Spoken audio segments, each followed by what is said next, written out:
This video was made possible by my courses over at projectcity.tv. More on that at the end of the video. When drawing the figure for animation, it's super important to capture the energy of a pose. Sure, we all love super clean line work, but in the animation process, it's important to start messy and loose and clean up once we've captured the right energy and movement. Once that's nailed down, then we can go back later and tighten up those previously loose sketches and apply our character models to the scene, add lighting, hair, and all the things that make an animation presentable. If you're new to animation, and especially if you're new to drawing the figure, I want to urge you to keep your drawings loose for the exercises in this video.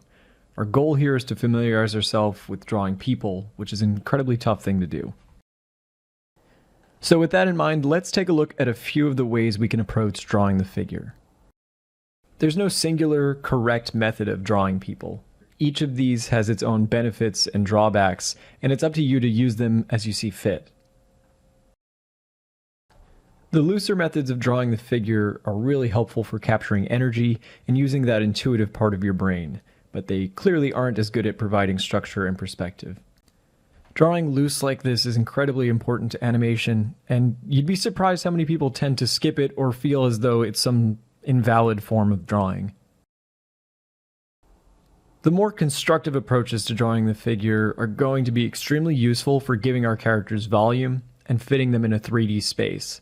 However, they're much less intuitive, and they're going to stiffen up our gestures. Starting with the most basic form of drawing the figure, we're going to do a stick figure that involves the line of action and our shoulder and hip tilts.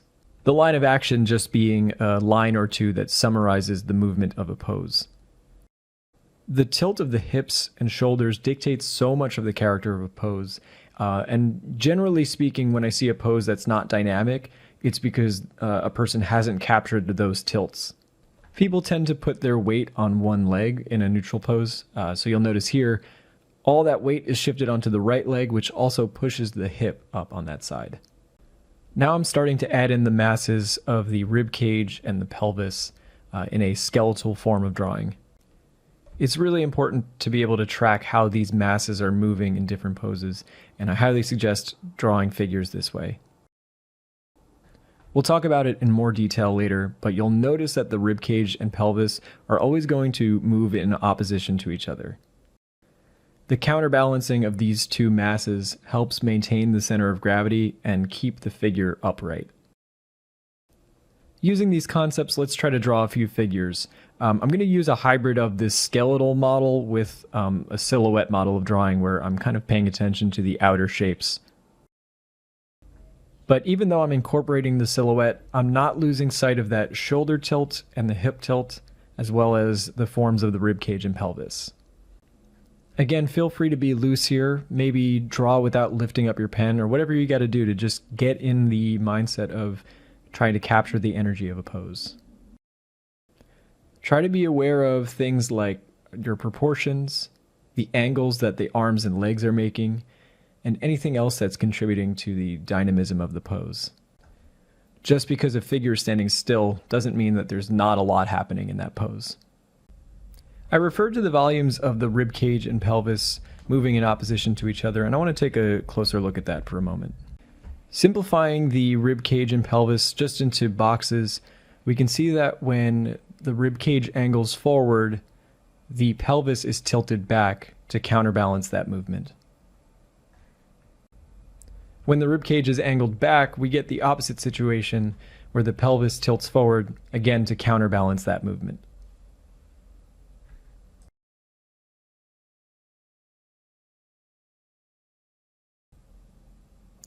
Because breaking people down into boxes is a relatively unintuitive form of drawing, I want to pose a slightly simpler model for this.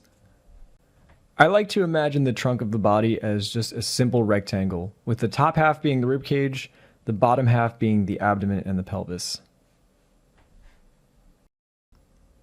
This is kind of the best of both worlds regarding a loose gestural approach and a constructive approach. By using curves and allowing myself to bend the form, I can capture the gesture in an organic way, but it also maintains some of that rigidity and perspective. I've got a bunch of videos on perspective, so if using and manipulating basic forms is confusing you, go back and watch those before you start doing this. But our goal is to be able to rotate them, bend them, twist them, and just you want to be in full control of basic primitive forms and solid drawing. I've found this to be a much more intuitive form of drawing the figure in perspective because I can use that shoulder line as a vanishing line. Whenever I'm animating, I'm always using that center line of the form to figure out how my characters fit in space.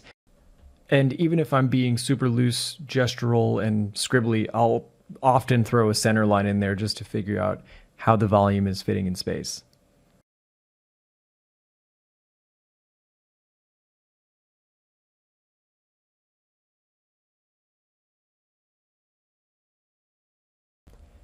Now let's go back and draw over those figures from earlier, combining everything we've learned so far. Rather than separating out the forms of the ribcage and pelvis, I'm just combining that into one solid object. We can also use cylinders for the arms and legs, but if you're struggling with solid drawing, just use the shapes for now.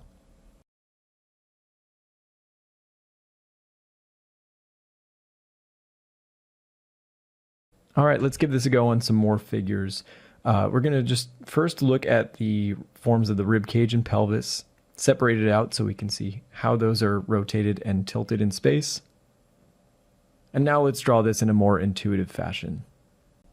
I'm using my line of action to curve that mass of the trunk, and that center line is helping me visualize the character's body being turned in a 3/4 view. In this figure, I'm really going to emphasize the angle between the ribcage and pelvis. Even though it's obscured by the clothing, it's important to be aware of it because emphasizing that angle between the ribcage and pelvis will make any pose more dynamic. Let's do a couple more figures. Now in this first one, the camera's below looking up, so everything is angled down to the right. This is where the construction is going to be super helpful, because without it, it's going to be hard to map out where things are going to be in space.